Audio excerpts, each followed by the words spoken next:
Hey there, folks. Salgood Sam here. That's my studio. You see a photograph there? That's my studio. I'm going to do some more drawing.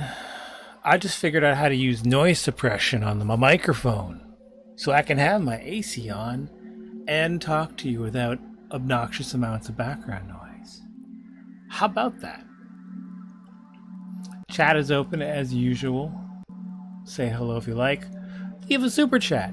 That'd be nice. Someone did that last time. I was fooled for a moment. It was very nice. The thought is what counts, and I appreciated it. But for a minute there, I thought it was $100. It was not $100. It was a different denomination. I was amused at myself. I got a little excited there. That's okay.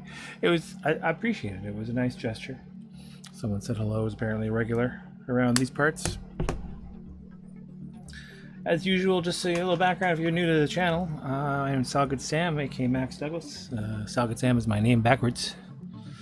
A couple letters changed. Long story, not gonna tell right now. This is my Processpod, which basically these days there's some old audio Processpods and a few videos where I do more specific focused topics. But these days, I'm just turning on my camera while I work and then babbling.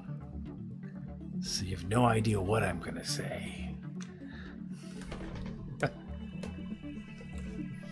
You listen to some audio of me messing around with, what's it called again? Software. I got a nice keyboard software to toy with. Analog Labs. There's some other stuff on this too. I've played it before. If you've been around here, you've heard some of it. I've added a couple new tracks today. I won't tell you which. I might mention it while they're playing. It's all like experimental stuff. I don't do bop. I like bop. I just don't have the musical skills for that. And this is me doodling around. Just having some fun.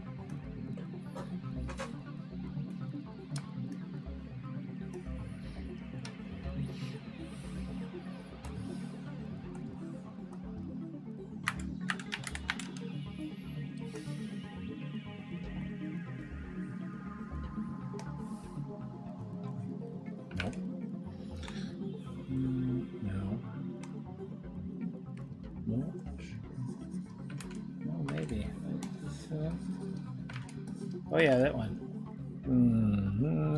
Brush intensity.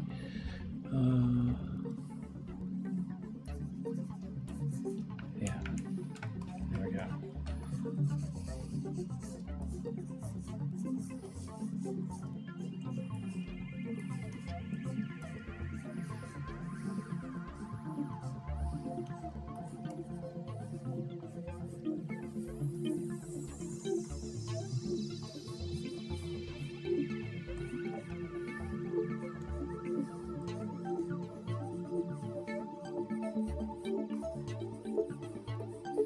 So one of the themes of my memoir comic, which is what you're seeing me work on here, is the unreliability of memory. And the experience, my first person experience of like reconstructing, thinking about my childhood in light of the fact that I thought when I was young I had a good memory. And I don't think I have a bad memory per se. It depends on what we're talking about. But I'm aphantasic, so I don't have a visual memory. And I've also learned that generally humans aren't good at remembering things reliably. A lot to cover there, but if you look into it, you will find there's a lot of science on the subject, and it does not come out good for us. Every time we remember something, we essentially write over any notion of a reliable record of what our past memory of a thing or event was and revise it. One of the reasons I've learned in my life to become the most wary of overconfidence in an opinion or point of view is that I can't be entirely sure that I haven't, I might have initially known the facts of a thing, but over time you can lose track of the correct information. How I get warped.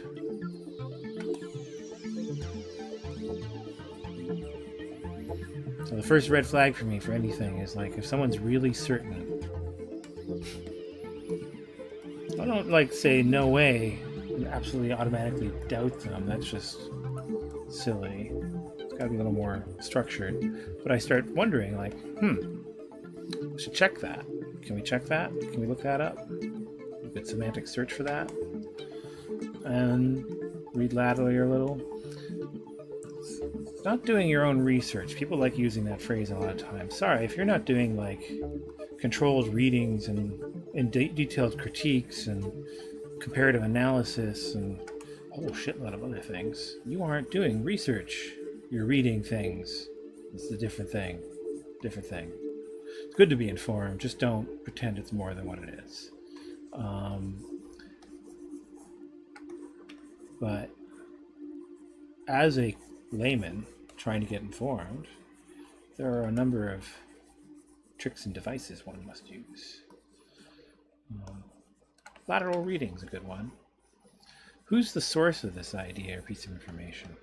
Go cross-check that. What are their credentials? They mention things like papers or studies. Look those up. See what they actually say and whether it jives with the claims of what they say they're saying. People will do that all the time. They'll cite a paper or a document or a thing, but then mischaracterize its findings, assuming no one's going to go double check. It's a classic con man move. Not everyone does as a con man, just saying. It's a technique that's been around a while, refined by shysters of all kinds. And people model what they see, so if they encounter it that way, they may repeat it without really thinking about it critically. Not to mention the things that they then also come to believe without thinking about it critically.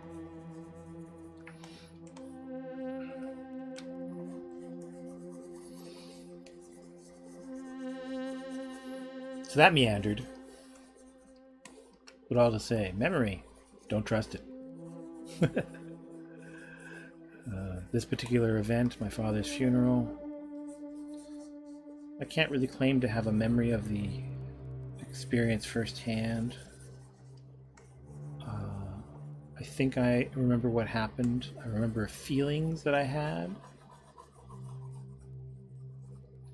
I have no pictures, being aphantasic. I mean, there's probably photos somewhere, but I have no pictures in my head, I mean. And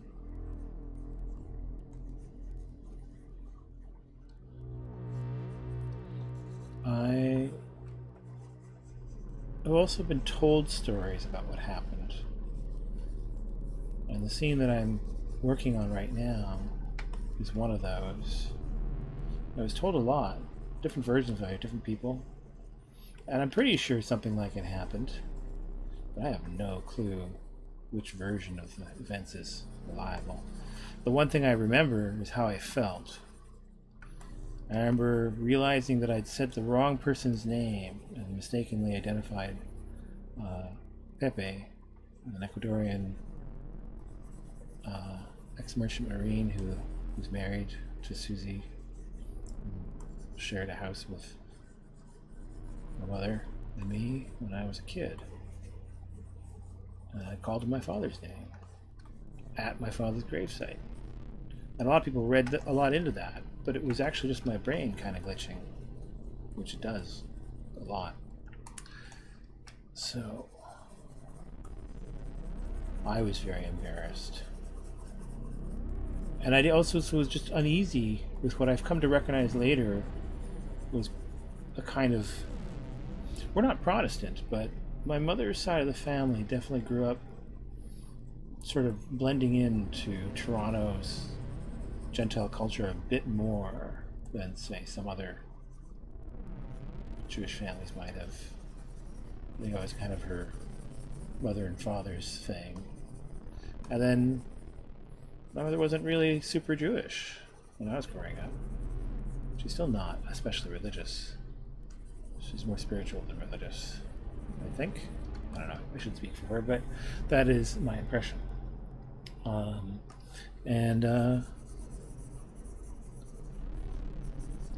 I was raised outside a temple without any direct involvement in the faith, broadly, faith of any kind. I was told to ask questions and figure things out for yourself by my father. And no, don't want to do that. I want to knock back. There we go. And I didn't find that any religion really offered me any kind of insight or clarity. I was very suspicious of a lot of the stuff I saw when I explored and investigated different faiths.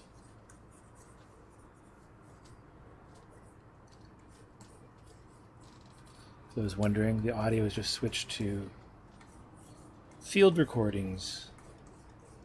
Early one morning in Ottawa, staying at a friend's house while attending a convention. I woke up before dawn, just restlessness, and recorded the sounds of Ottawa.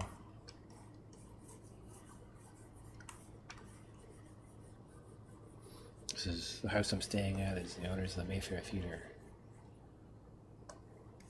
We got to know through a few visits to the town. I was introduced to them through friends as a place I could crash for shows, and have since, I haven't talked to them as regular as I'd like, but been friendly.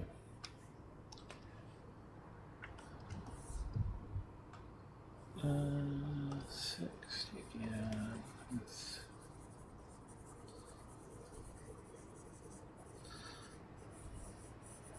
is all digital, but I'm trying to ape what you see on the left, which was pencil and digital work. So a mix of pencil and digital.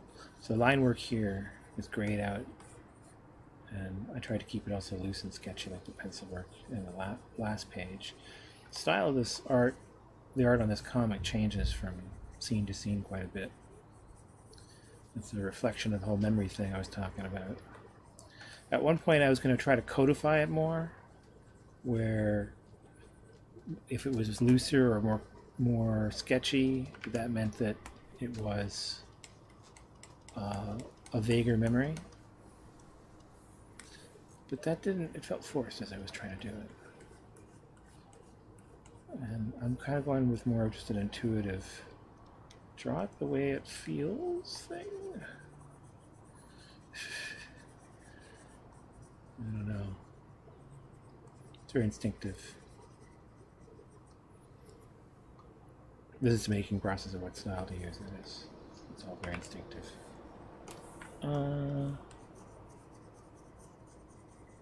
I often have theories about how I'm going to use art style when I start a project to evoke, genre, period, or something. But it always ends up coming back somehow to, this is what it feels like. Drawing a story. This is the story's intuitively how it lands. Or this moment in the story lands for me. If I had to shape it more intentionally, like if a client said, we want this, I'm capable of doing that, but these personal projects, it's the last thing I want to do with them. What's the point of doing them? Is they're my thing. So I'm looking to try to facilitate that intuitive approach as much as possible. Let the stories and the lines tell me what they need.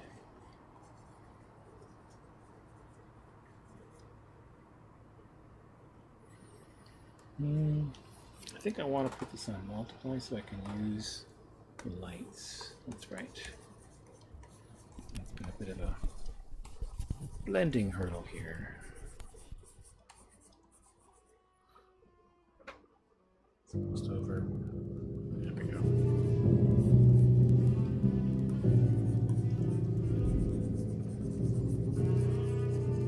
This is a mix of found sounds and stuff I've done over top of it.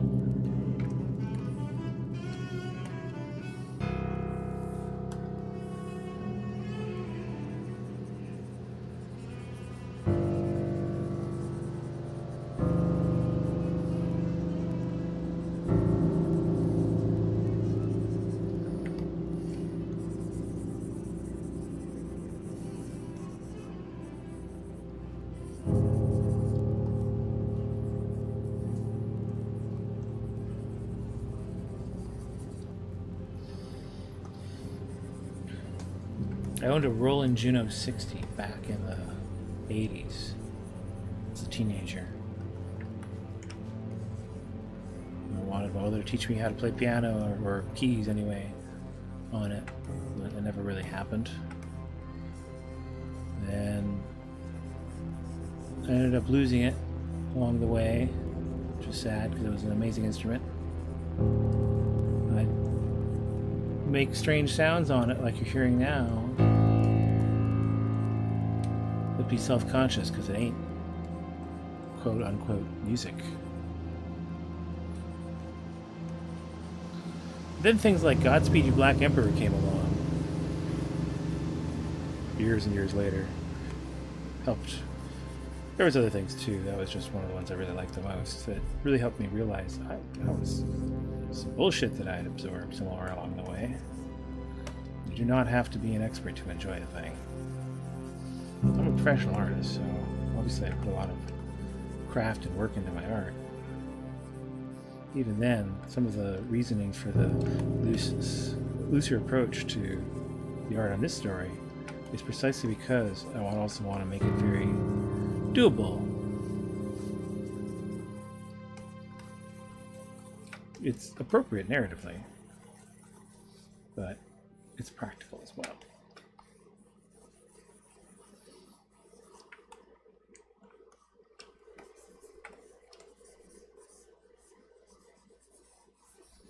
What will play next?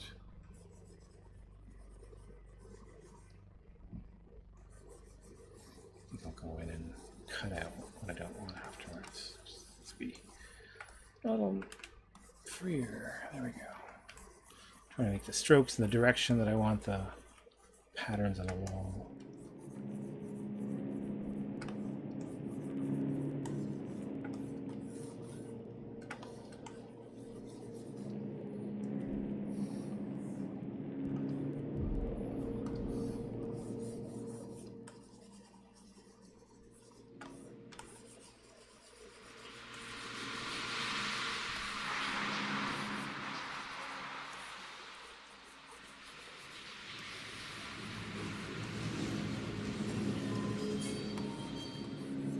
That sound, that metal sound, reminds me of being a kid. I think I mentioned this in one of the other streams. It was something like the noise I would hear from the streetcars blocks away, going around a turning circle.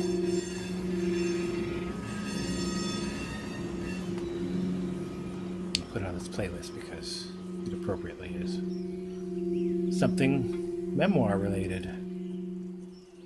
I'm going to be mentioning that in this story on another page.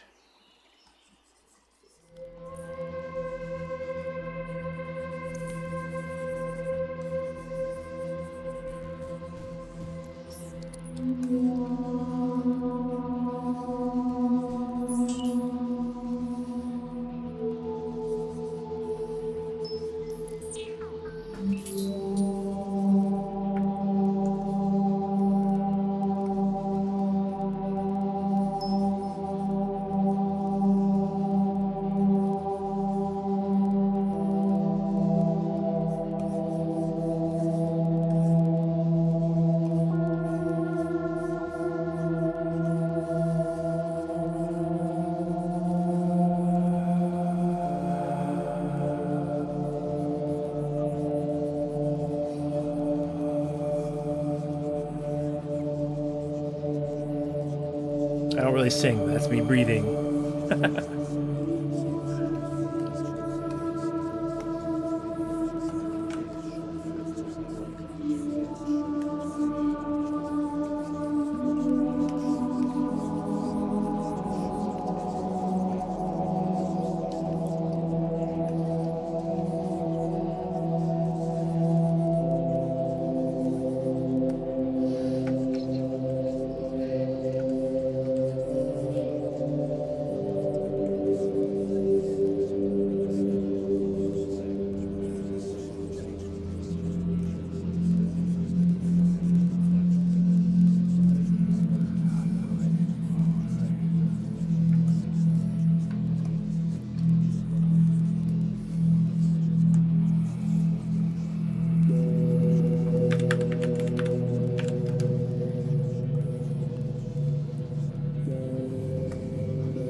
So the idea is curious. I don't really remember this crowd of people. I know there was a lot of people.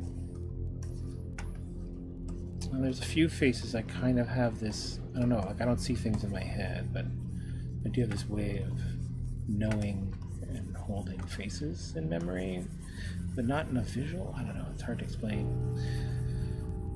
There's no good metaphors for it. It's not the same way I know them when I see them. I recognize them. I'm actually very good at recognizing people's faces. But it's not a sensory thing, so there's no good metaphors for the experience.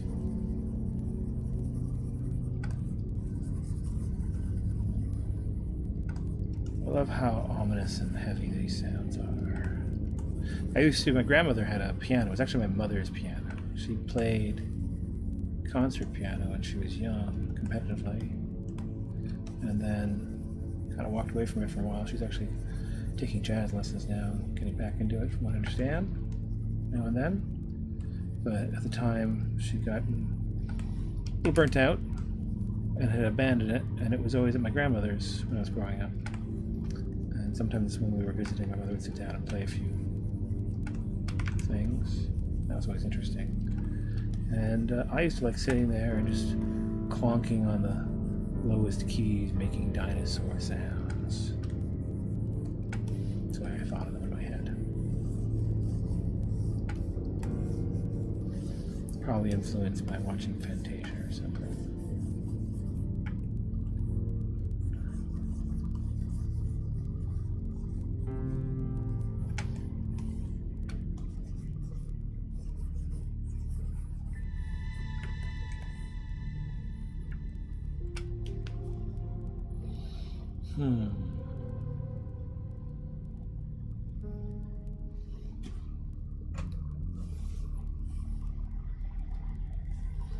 So I want to do something big and crunchy and bold.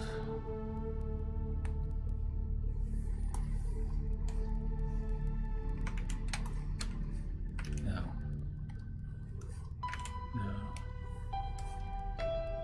No.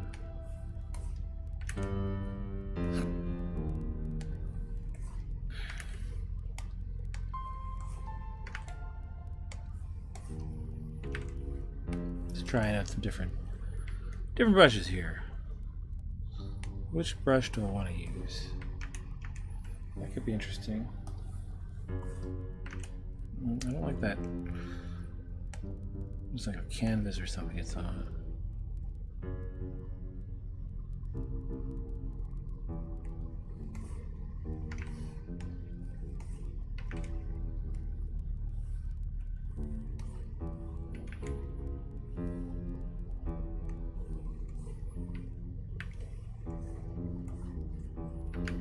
Oh, yeah, that could be interesting. A soft touch and a big brush.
This is a busker I heard in the Montreal metro station.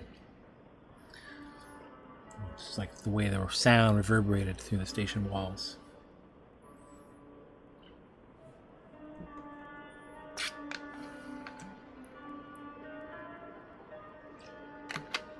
I'm just taking a minute here to look at the 2 pages. Assess where I'm at.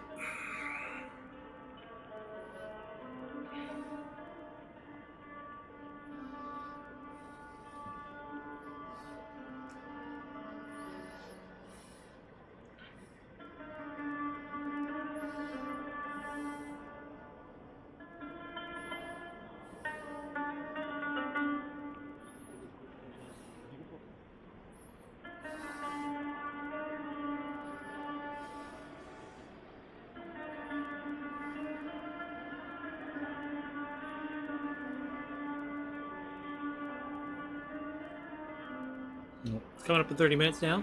I think I'm going to stretch my legs. Make some coffee. Look at this some more. Think of what I'm going to do next. So yeah, hey. If you've been enjoying this, that's great. I hope you're making things yourself. If you're watching this in the archive, which is probably true because it's only had a handful of viewers, but for live. But if you're seeing in the archive, or you're watching now, hit the subscribe button and the bell so you can catch more of my work. Check out the archive. There is a lot of videos. I've been at this a while. I do have a Patreon. Links in the doobly-doo, the text, description text. But it's not currently. It's not currently active. So what it is I'm not collecting each month. You will be charged the first time if you join, and I'll give you access to all of my comics and many other things on the patrons only blog. There's a lot of public blog posts on the patrons blog as well. You can go check it out now. Well, the train arrives to carry us on our way. But I won't be collecting each month. So if you stick around on Patreon, you'll get free access to a lot of my stuff. Nearly free, other than that one-time payment. If you pledge for Portrait, the $10 one, it's going to be a while till I get around to those. I'm not doing any right at the moment.